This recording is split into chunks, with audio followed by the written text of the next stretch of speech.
Hi, everyone, and welcome to another episode of the Galit Speaks podcast. I am here with a special guest, Hilary Russell, and I can't wait for our chat. But here is a little bit about Hilary before we get started.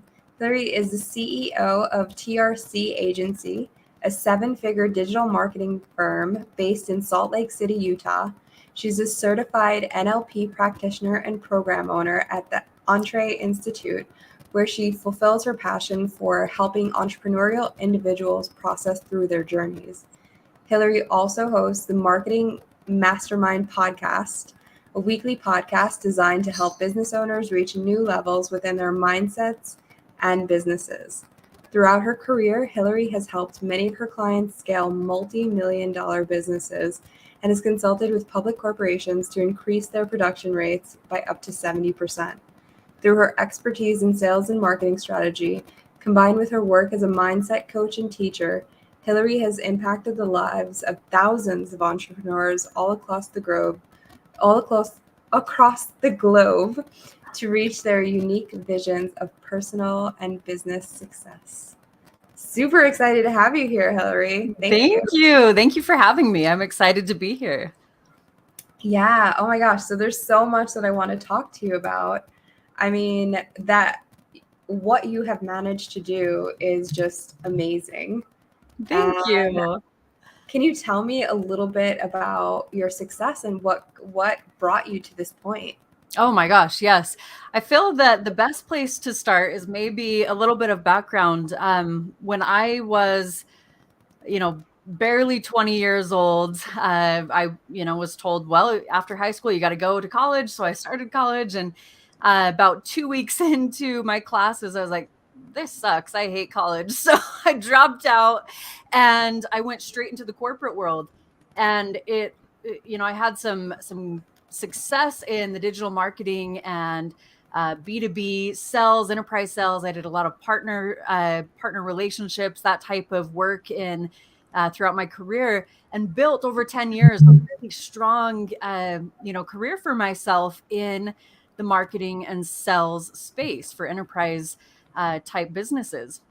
And then I found out I was pregnant.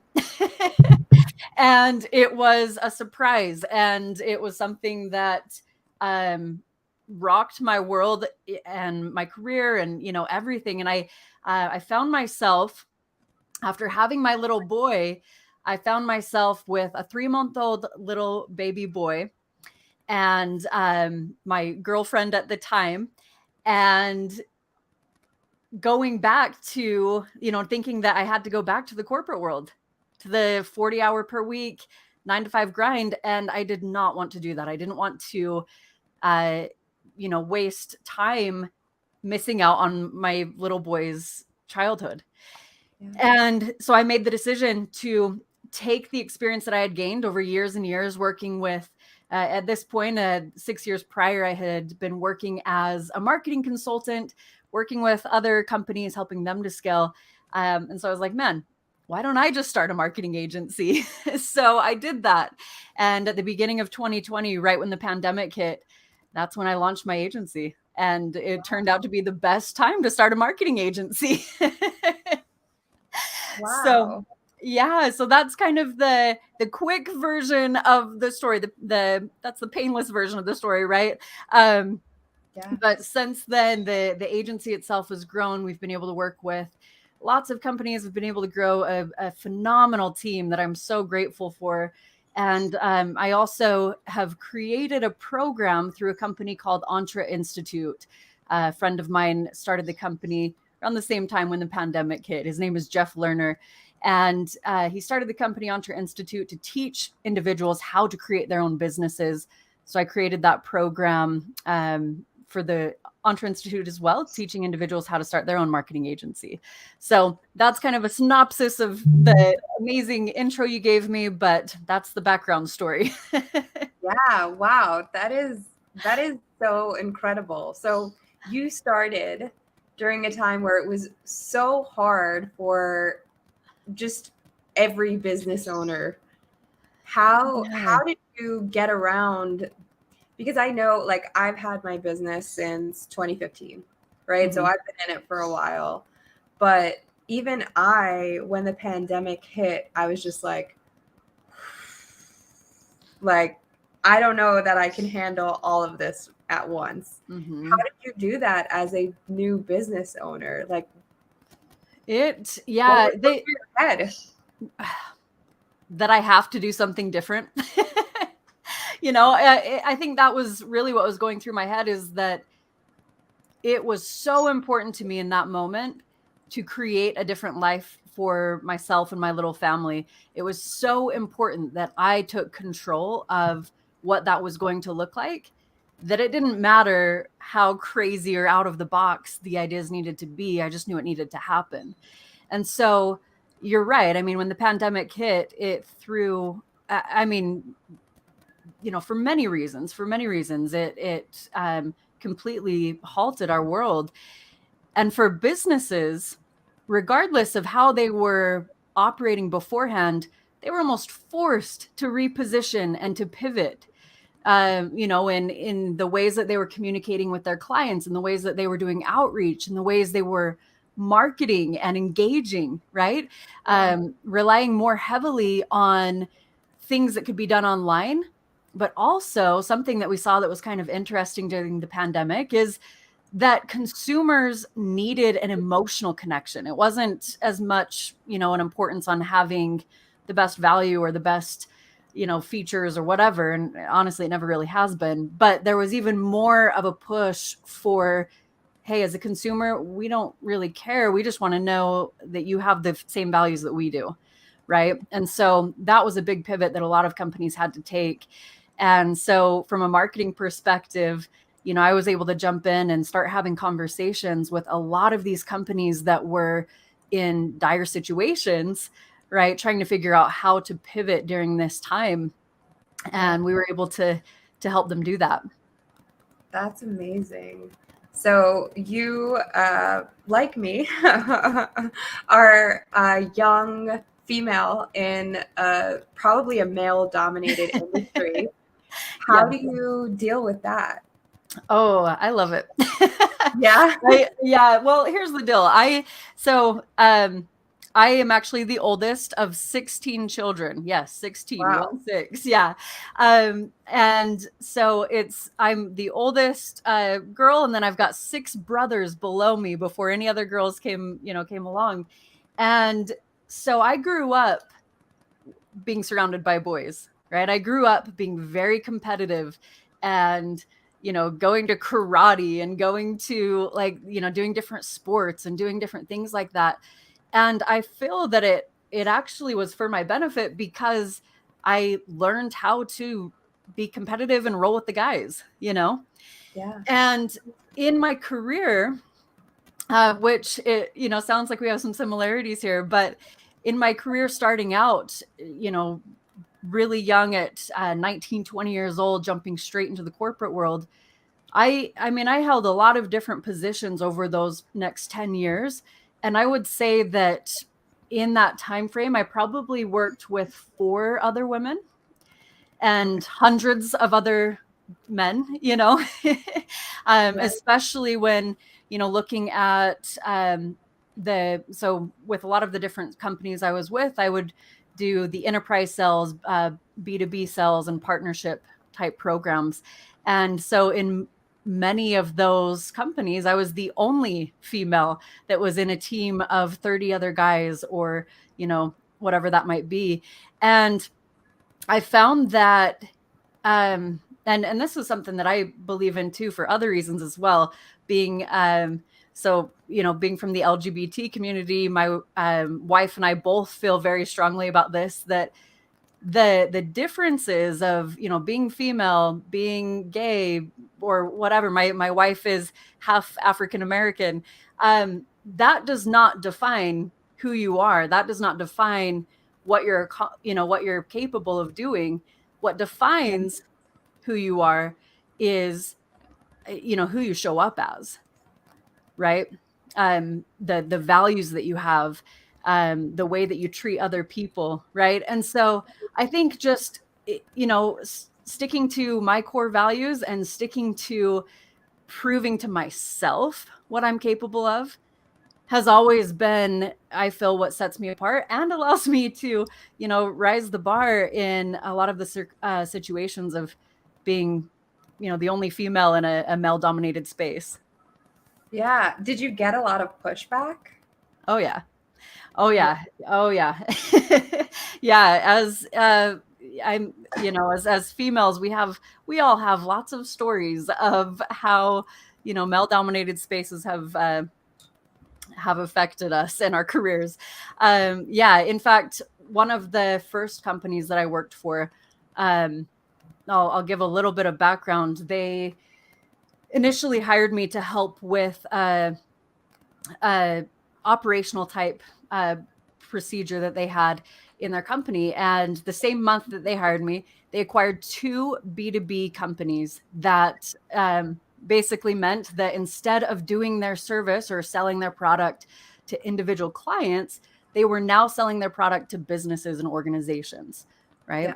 And they brought me into the office and they said, hey, we've never done B2B sales before. You haven't either. So why don't you take a stab at it? I was like, all right, cool.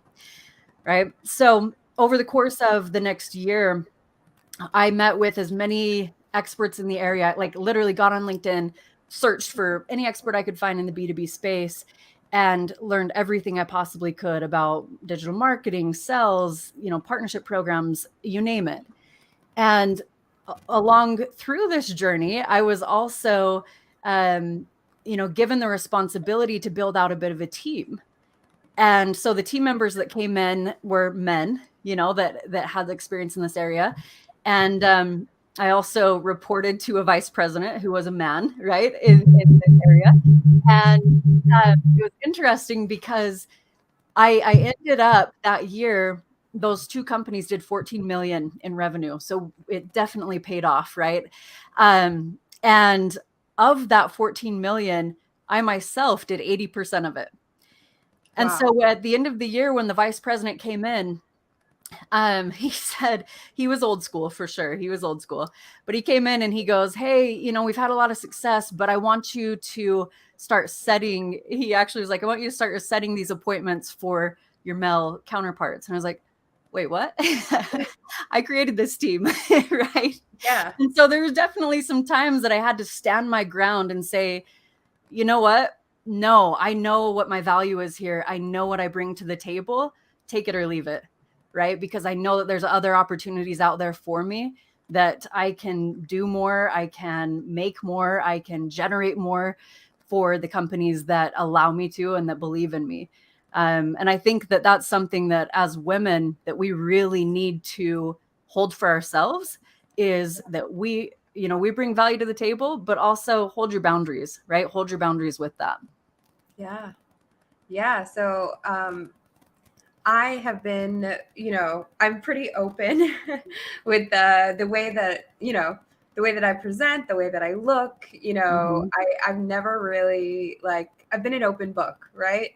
In the beginning of my business, I was not an open book. I very much tried to look a certain way, maintain, my corporate appearance. What I do, my day job or my business is I own a virtual CFO company. Oh, and nice. I do financial wellness coaching. So I very much wanted to maintain that corporate look, to the point where when I first started my business, I was actually told and listened to people that told me that I needed a white male to be the face of my business so that people would take me serious. And I actually had that. My ex was he was Hispanic, but he looked white. And I remember my first business video that I made to promote my business was him and I standing and looking over spreadsheets and charts that he could not read. Yeah. And so I had to kind of come out and just be myself. And there was this crazy moment in my business where I was just I was literally told by someone, you and your business don't feel right to me. Mm. These are not the same thing. I don't trust you. And so that was like my whoa moment. Did you have any moments like that? Or how do you feel like when you go into companies, do you present as LGBTQ? Do you come in as yourself, or? Yeah, thank you for sharing that too. I mean, that blows my mind. First off, that someone would say that you need to present your company that way, right? Yeah. I had him on my website and everything for like the first like few years. And I was just like, this is insane. Yeah. Like, oh my gosh. The fact that people will trust him and he knows nothing about what we're doing, and that me coming in as a younger woman, you're not going to trust me. Right. Even though I'm more than capable of handling it. Yeah, absolutely. Absolutely. Yeah, I think that, thinking back through my experience in the corporate world, and then now as a business owner myself, there have definitely been situations on both sides, right, where things like that have happened. I mean, some more recent situations that now just kind of make me laugh because I'm like, okay, whatever, but I was it was when the pandemic lifted a little bit for the first time. So I think that was like the end of 2020, maybe. Yeah. I went to like the first in-person networking event that was allowed that year so far, right? And I remember I was sitting around a conference table with probably like 15, 20 other business owners in the area. And I live in Salt Lake City, Utah. So we have the Silicon Slopes area, a lot of tech startup companies. And some of these business owners were in that room sitting here networking. And I remember as kind of an icebreaker, they went around the room and everyone was kind of like giving their 30-second, like, here's a little bit about me, whatever, right? And I remember that before it started, there were a couple of guys sitting next to me that kind of just, I don't know how to explain it, but when someone's like, like just kind of brush you off, and is like, okay, this person's probably just here because they're like an intern for a low paying thing and, their boss brought them or whatever. Right. Yeah. And by the way, I was the only woman here in this room of, 15 other people. And when it came around and got to me and I was able to say like, hey, yes, I am the owner of, this marketing agency and this is what we do. And these are the clients we serve. It was so interesting because you can almost immediately see that wheel spin in someone's head of like, oh, this is what they do. So this is the level of respect I'm supposed to give them now. Right. And it's so interesting because it's almost funny. And this is probably bad to say, but it's almost funny to me and kind of a game for me when I first meet people, because I look like your classic, like, straight white female that is like a stay-at-home mom that does whatever, during the day. And it's the total opposite, right? So I love to kind of like throw into conversation because it's just totally normal for me in my life that, hey, yeah, I run a very successful business and my wife, who, looks like the more masculine out of the two of us, is the more nurturing. And, this is what our life looks like. And just throw that in as normal as anyone else would talking about their life, because that's exactly what it is. Right. And when that happens, people mirror that same energy, right? They only are going to treat you as a minority or treat you as, something different, or treat you as even an imposter, like imposter syndrome, right? We face that a lot as entrepreneurs. Yeah. You'll be treated that way if you're the one exuding that energy, right? Yeah. To a certain extent. Like, I'm not saying that, that discrimination or racism or things like that don't exist. It very much does. But I'm saying for at least as a woman in the workplace, right? So to answer your question more specifically, when you said, is there a particular instance that was like maybe a pivotal point for me in realizing that?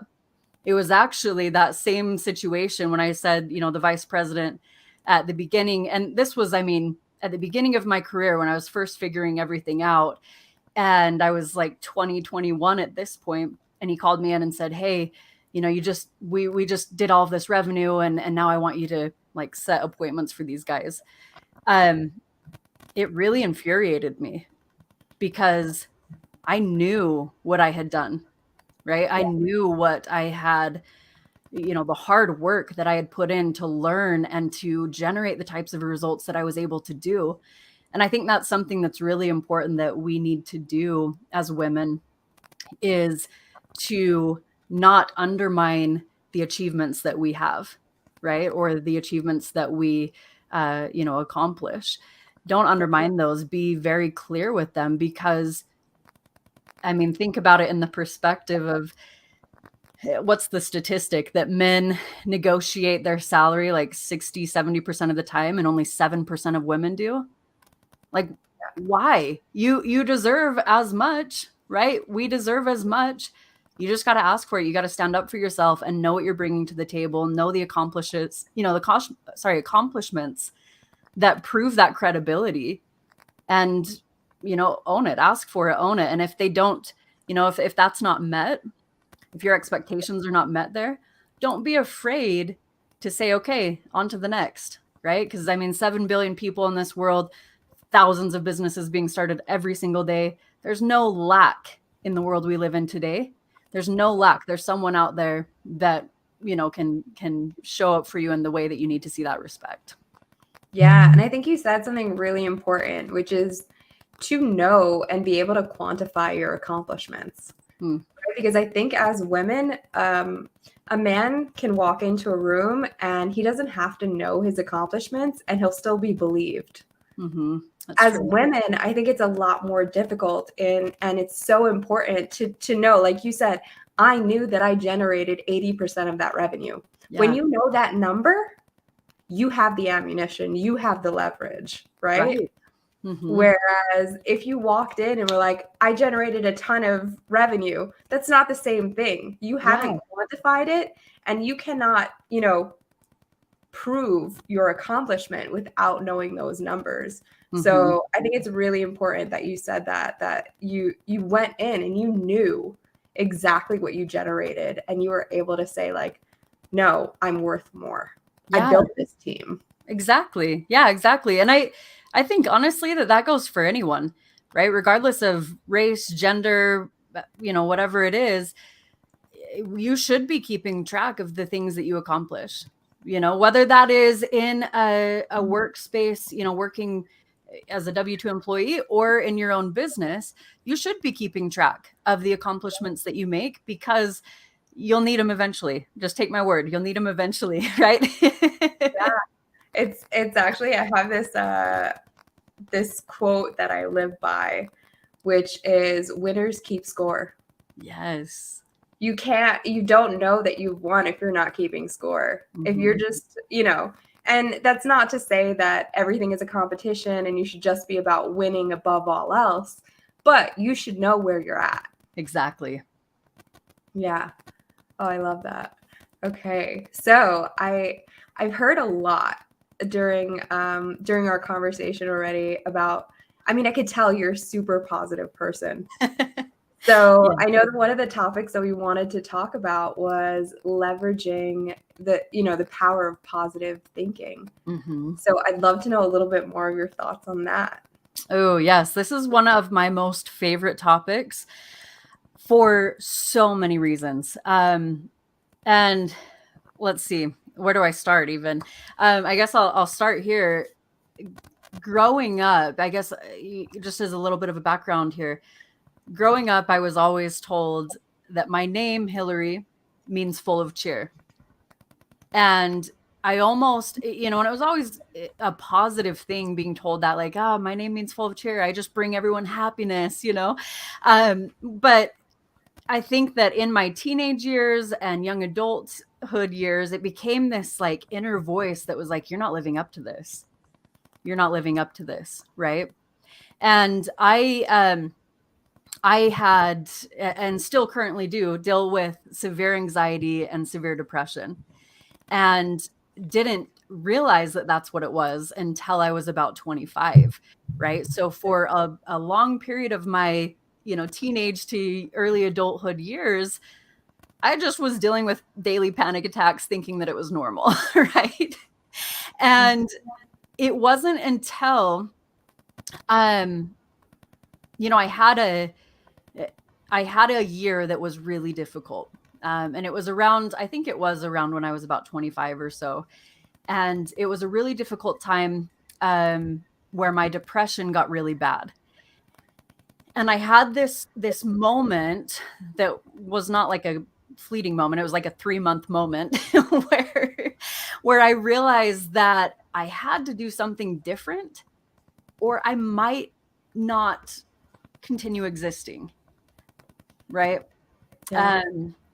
And so I ended up, searching out and working with a mental health doctor who is incredible. I've actually been working with her for like 5-6 years now. I just had a meeting with her this morning, actually, and was able to, get on some medication that really helped and turn my life around with that. And it's been phenomenal. But looking at that moment and moving forward, there's a couple of things that I want to talk on with this before we go into, the power of positive thinking. Really quick on the mental health aspect, I always say this to, those that I have the opportunity to coach who may deal with things like this. I had a stigma in my mind and a story that I told myself that mental health was just in my head, right? That it was just something in my head that I just needed to be more religious, or I needed to pray more, or I needed to be a better person, or I needed to, eat better or exercise more or do whatever. And then it would go away. Right. And my belief on this is you wouldn't tell someone that needs glasses that it's just in their head. Right. Yeah. So message for anyone, that might resonate with this. It's okay. It's okay to, have medication or have something that helps you with mental clarity and being the best version of yourself that you can be. Now, once I was at that point, I was able to think clearly. And that's really where, honestly, my career took off, right? And beyond, because I was able to look at not just solving my, mental health things that I was dealing with, but being able to work on the things that actually were developing me as a person. Right. Yeah. And from that point, so I like you mentioned, I am a certified NLP practitioner, which stands for neuro-linguistic programming, which is basically means that I'm a psychology nerd. I love why, understanding why people do the things they do, but more importantly, understanding how we can rewire and reteach our minds to believe that we deserve success. Right. And we deserve better, and we deserve a great quality of life. And there's a part in our minds, and this is, a piece that has been so game changing for me. And I'd say was probably the reason that when my little boy was 3 months old and I knew I had to change something, this was like the reason that I was able to do it. And that's because I realized that our subconscious mind is more powerful than anything else out there, for ourselves. And it all comes back to something that we all have in our brains called the reticular activating system. And the reticular activating system is the system in your mind that filters out the information that you view as priority. So, for example, if we were in a crowded room and someone, everyone's yelling and talking and someone yells out, "Hey, Galit," you'd be like, "Oh yeah, I'm over here," right? The reason you're able to hear that is because of your reticular activating system. It says, "Hey, your name's important to you, so you're going to pick that out," right? It's the same reason that when you buy a new car and you're driving home from the dealership, all of a sudden it looks like everyone else is driving that same car, right? Yeah. That's not the case. Your subconscious now is just being told through your reticular activating system that, hey, this car is now important to us. So let's pick it out everywhere that, that I start seeing it. Right. Mm-hmm. So what this teaches us is that if we are intentional about the things that we are focusing on, then the things that we are focusing on will start to show up more in our lives, right? In my mind, this is the scientific definition of the law of attraction, right? Yeah. That if we are looking for the positive opportunities, if we're looking for the positive silver linings of every situation, if we're looking for, there's something that I've kind of coined as the reframe game, right? That even when there's something bad happening, you can say, well, but at least, there's this positive spin on it. If we train our minds to think about that, all of a sudden, we start noticing more opportunities coming to us, more opportunities for success, more income, right? More money, because we're positioning ourselves for abundance, right? Yeah. Look for more things to be grateful for, and you'll have more things to be grateful for, right? So that's the trick there. And oh my gosh, it has been, I mean, for me, my entire life, I feel, has been so shifted by the way that I focus on, positivity. Yeah. Wow. That's amazing. And I have a question just because I'm super Yeah. curious. I grew up in a family of 6 kids. Okay. Um, did you have the power of positivity when you were growing up with 16? And I feel how like did I that did, show yeah. up for you? Yeah. I love that question. I feel that I did. Yeah, I've always been, I mean, honestly, like I feel like positivity and optimism has always been something that comes pretty easy for me. For the most part, like as a young child, when I'm thinking as myself as a young child, I was pretty happy, It wasn't until my mental health really started coming in as a teenager that was like, difficult. But I think that, I was super blessed in the sense that I was given many opportunities to serve other people throughout my childhood. So growing up in a large family, we would always through the church, we'd go do different service projects, and we'd go even go to the retirement home and sing to songs to the olds, people that were in the retirement home, and do different things like that. And I think that from a young age, it taught me the fulfillment of service, which in my mind aligns with the same feelings that we get when we're doing gratitude work or when we're doing, abundance work or things like that.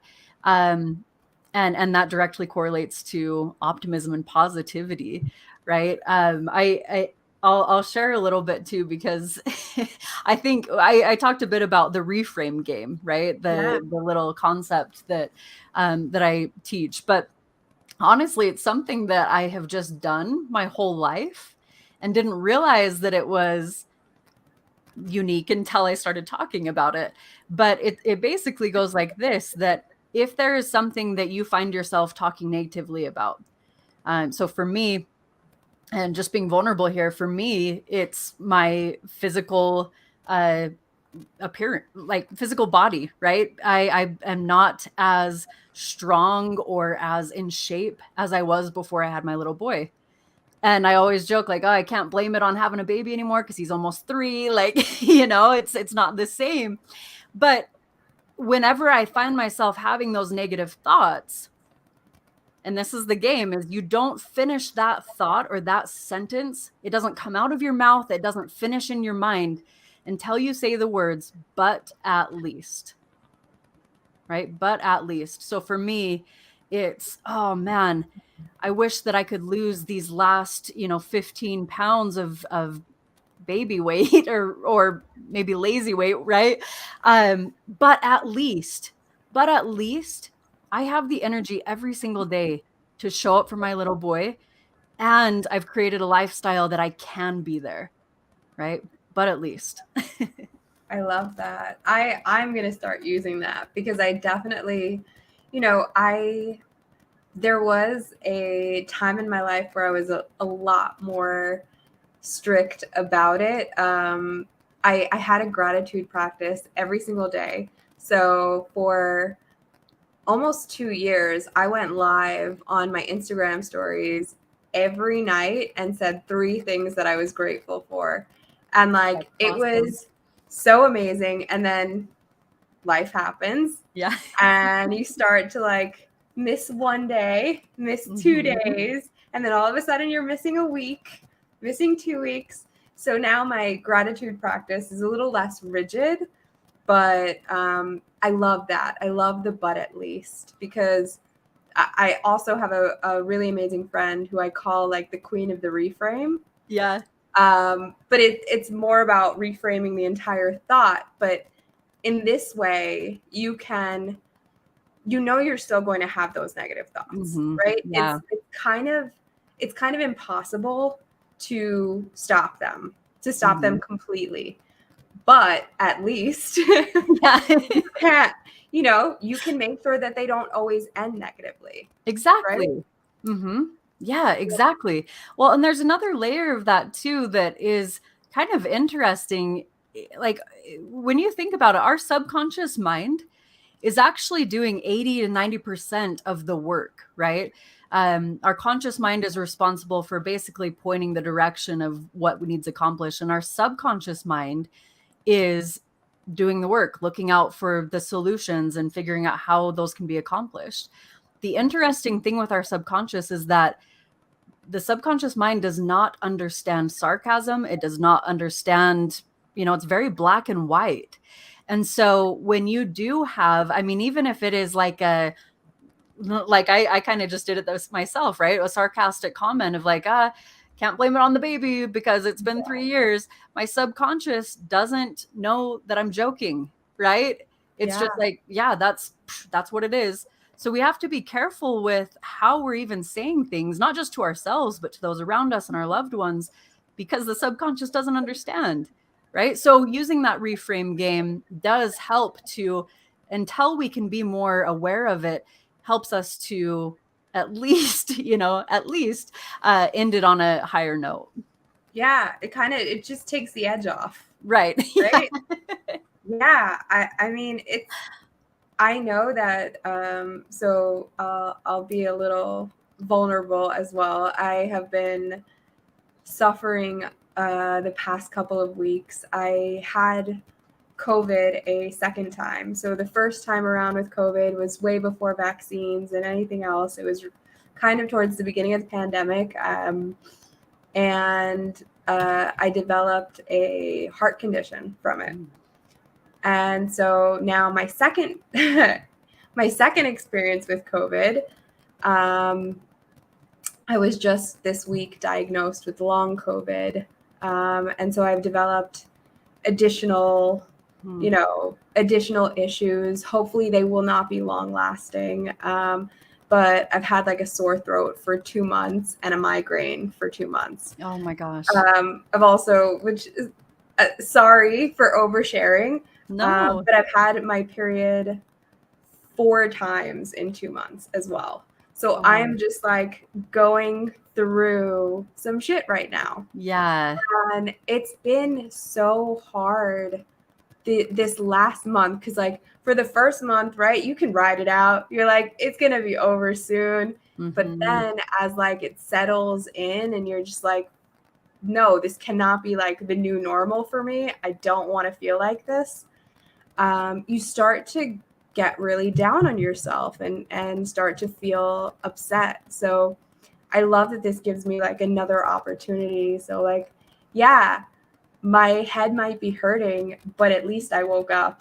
But at least, I'm breathing and my heart isn't going crazy. And, there's so many things that I can be grateful for and still allow myself to, because part of the process is also just like grieving for what is happening to me. And for me, I think the biggest thing is the lack of control. Like you're a business owner as well. It's for me, I am a huge control freak, right? I love to be in control of it. I love to be in control of my own destiny. It's one of the reasons like I have my own business, because you know what? If I want to make more, then I have the power to do that. if I was working for somebody else, I couldn't do that. And so not having the control over what to most people is just like normal, right? Like, I don't have control over my heart. I don't have control over my head. I don't, have control over so many of these things. So adding that at the end of the sentence allows me to add things that I do have control over and that I am grateful for. Yeah, that's super cool.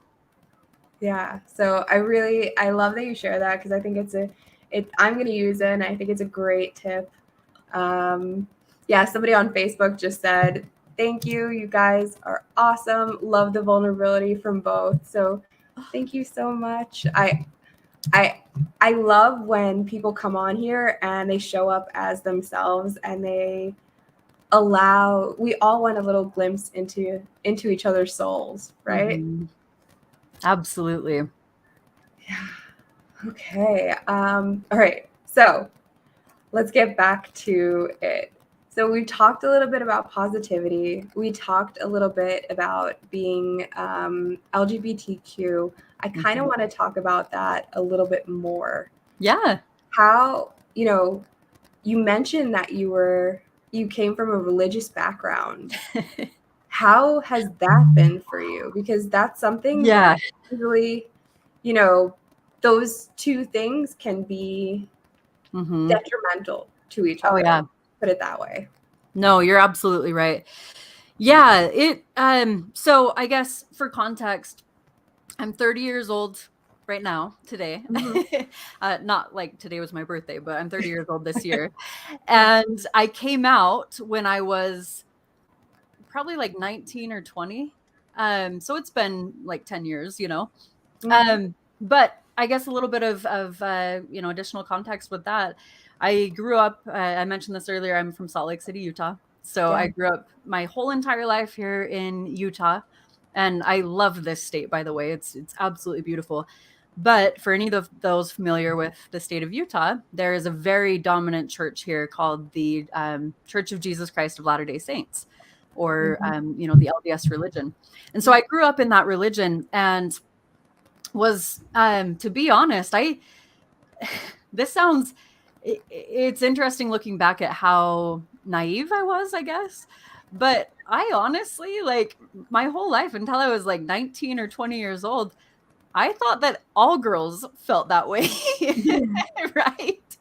Like, I remember in like second grade and like elementary ages, having friends, like girl best friends, and just being like, oh, I remember in second grade on the playground telling one of my little friends that if I was a boy, I'd want to marry you. And like, just not even thinking anything of it at all. Right? Because I was just a child. Like, that's just what my brain was thinking, And I honestly didn't even realize, like, I didn't put it together, like, oh yeah, it's because you're gay, right? I didn't even put it together until I was a little bit older. And I actually, you guys get to hear a lot of my story now. I actually, in the LDS church, I was a very active member of the church, and, followed their religion or their teachings, right? And part of their religion is that when you get married in a temple, right? In one of their religious temples. And so I had a boyfriend through high school. And when I was 18, I think 18 or 19, and he was like 19 or 20, we got married in the temple, right? And it ended up not working out for other reasons that were completely out of my control. And we got divorced about a year later. And that's when I, started being a little bit more self-aware and looking at, man, because I never thought, I mean, as a young 19, 20-year-old, right? But I still never thought, I never imagined myself getting divorced that young or getting married that young, really, right? And so it was a time of reflection for me a bit. And during that time frame, I was like, okay, I need to figure out where these feelings are coming from, because, at that point I had other friends that were like, yeah, we don't feel that way. Like, I don't think that's normal. Right? And not like anything like sexual or anything like that, but just for me, it was always this feeling of like wanting to protect and provide for like the person that I loved or the person that I cared about. Right.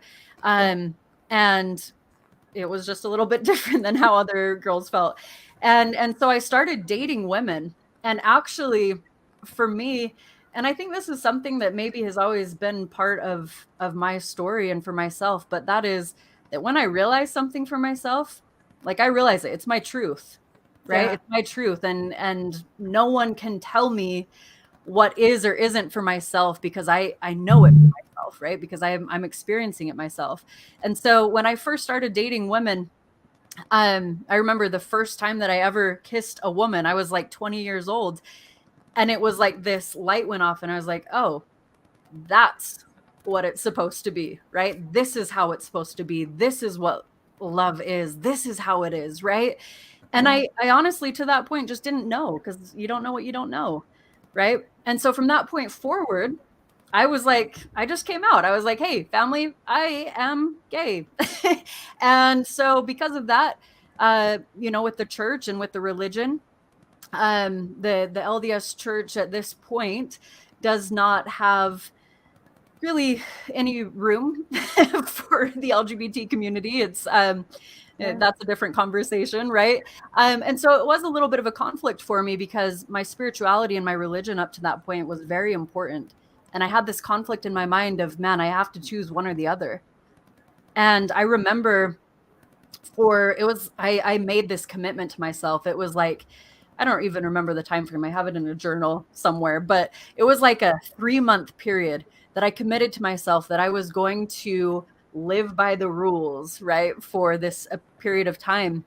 And I was having these conversations with God about it, even of like, hey, this is what I'm going to do. I'm putting in the work here. I'm going to do everything by the books. I'm living my life the best that I possibly can, and hoping that this is taken away from me, right? That I won't have these feelings and that I won't continue to feel these things because, and honestly too, like, I mean, retrospectively, I wasn't super into having sex with my first husband, right? because I was gay, right? Yeah. I just didn't realize it at that point. And so like during this period, I was like, man, I'm going to do everything by the books, take this from me so that I can live the life I'm supposed to, right? And it was the most miserable 3 months, like absolutely miserable. And I just, at the end of it, I had a like very spiritual experience where I just had this realization for myself that I believe, and especially then, my beliefs have evolved a bit, but especially then I believed that the God that I believed in, the creator that I believed in, was a perfect being and would not create something imperfect, right? That needed like that, right? And so I trusted in that. I trusted that I was created this way for a reason. And so I went with it, right? And I said my beliefs have changed a bit.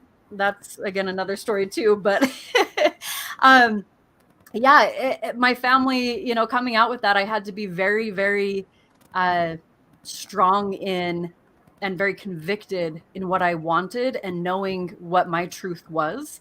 Because, a religious family, I was disowned for multiple years from one part of my family and for almost a year from the other side.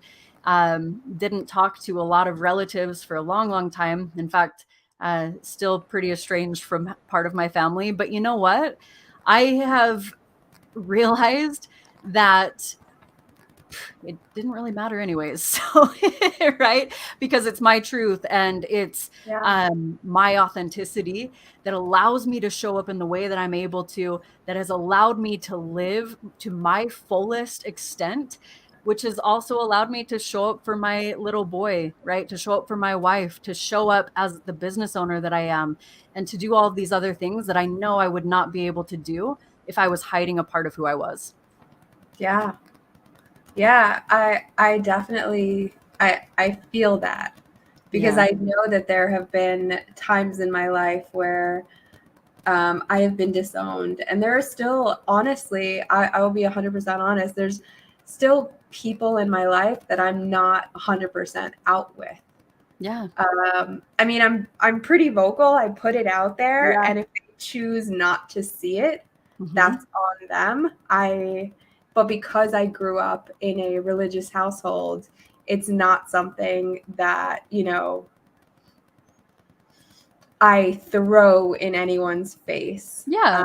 And I have kind of been, you know, from various family members disowned for different things during different, you know, periods of my life. Thankfully, I would say right now I speak to like 4 out of 6 of my siblings, which I think is a pretty good amount. Yeah. Thinking about like everything that we've been through, and you know, their beliefs and my beliefs, and who I am. So yeah, I think it's really important to just show up, and if people choose not to see, then you know, that's on them. But so I think it's really brave that you were just able to come out and just say, hey, this is me. I think I've had it a little bit easier because I'm pansexual, and so I actually did marry a man. So it's kind of easy for a lot of people to like, just like overlook it or something. Yeah, they're like, no, it was just, you know, she dated women, but it was just like a phase. Like, no. Like I was in love with women. I had like full-on relationships. It was not, you know. Well, I think that, and this is an important thing, you know, an important principle for all areas of life, right? Not just our personal area of life, but I mean, really, like even business area, is that we should embrace our uniqueness, right? We absolutely should. And I know, and you know, you mentioned this, there is that concern or that worry of like, well, what are they going to think, right? What are they going to think if I come out? What are they going to think if I start this new business? What are they going to think if I start posting videos on social media? Who the hell cares, right? Because at the end of the day, you're living your truth. You're living what you know you need to do, what you know fulfills you, what you know, aligns with your vision, with your core values, with the things that you want to accomplish. And I mean, honestly, life is such a beautiful, beautiful gift that we all get every single day.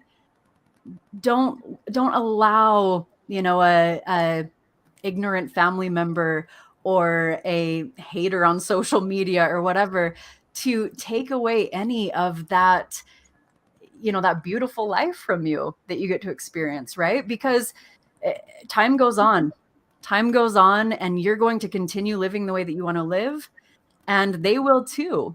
And maybe that turns into something that through your example of just showing up exactly how you are, that they say, okay, you know what? They are the same person that I always knew, right? It's just this other piece that I need to understand more about, right? Or that I need to learn more about myself. But yeah, I guess I just come back to that thought of like, there's 7 billion people in this world, right? Family is beyond blood, right? And we've all learned that at different areas of our lives, but just because a family member is blood does not mean that you have to keep them in your life or that you have to keep a toxic relationship going, right? It does not mean that. You can hold your boundaries and you can show up in your life the way that makes you happiest, that is best and healthiest for you, and own that. Allow yourself that because you deserve it, right? Life is to be enjoyed. 100%. Yeah. I firmly believe that you choose who your family is, and it doesn't have to be the family that you were born into, and it doesn't have to be your direct siblings. Or I have a very big family. It's not necessarily the family that I was born into. It's the family that I've chosen to surround myself with, because they are the people that, you know, you hear so much, you'll find out when you're sick who shows up for you, or you'll find out when something happens who shows up for you. And the only people that are going to show up are the people that are related to you by blood. Guess what? Not true. Right. Not true at all. And it takes sometimes having something like that happen for you to see like, okay, I know who my people are. Those are the people that show up for me no matter what. And it's not because we're blood related. Exactly. And I feel like that's an even stronger relationship than someone who feels like they have to show up for you because you're related by blood. Mm-hmm. Yeah, I agree. Yeah, we'll just leave it at that, because you're exactly right. You definitely see in the different situations of your life, and as your life evolves to the next levels, right, to the next things or next chapters that each of our lives moves through, we see that people come and go and others are more consistent. And even for ourselves, right, we might be someone that comes into someone else's life for a short time or is more consistent for others, but it doesn't have to be just because you're blood related or because you have some type of obligation, right? It's the life that we live. We're all human beings just living this, this life and figuring it out as we go, right? So yeah. Right. So we are coming up on an hour. I want to give our audience an opportunity to reach out to you. How do they do that? Yeah. And what are the different ways that you work with people? Absolutely. Yeah. So easiest way to connect with me is here on Facebook. Facebook, I'm on Instagram. I also just started a Twitter like last week randomly. That was kind of fun. But I'm on Instagram. You can search for me. It's Hilary Russell _. And probably easiest to find on Instagram. And then here on Facebook, I'm not sure. Am I tagged on this, Galit? No? So I will definitely tag you on Instagram, and I'll tag you on the Facebook. So I do the streaming through like a third party. I use StreamYard to do my streaming. So shout out to StreamYard. Thank you. Yeah. But it helps me like go to everywhere at the same time, which was such a pain. But so I will comment with your information on it. Cool. Yeah, but that's the best way. Let's connect. I do have a TRC agency. We do digital marketing for wealth management firms specifically. We've got a pretty specific audience there. And then I also host the Marketing Mastermind Podcast and am a program owner at entreinstitute.com. Awesome. Okay. Yeah. And I will share all of your information in the comments, and it'll go out as well on Instagram. And and this podcast is up on Anchor, and we just started on Amazon Music and Google Podcasts and I've been working on like promoting the podcast in more places and making sure that anyone who needs to hear this hears this. So if you're watching this now or you're watching it on the replay and you know somebody that needs to hear this message, please share it with them. If you're watching it on YouTube, like, subscribe, make sure that you comment. We are here and I will answer anything, and I'm sure Hilary will as well. If you've got any questions for either of us, we are here for you. You can reach me, Galit Speaks, on Facebook, Galit Speaks on Instagram, and everywhere else, YouTube. And thank you so much for being here, Hilary. I really, really appreciate it. Thank you for having me. This has been really fun. Thank you for being so open and vulnerable and sharing your life with us. Absolutely. Thanks for asking so that I could. I appreciate it. Yeah, and have a good night, everyone. And I'll see you next week for another episode. Bye.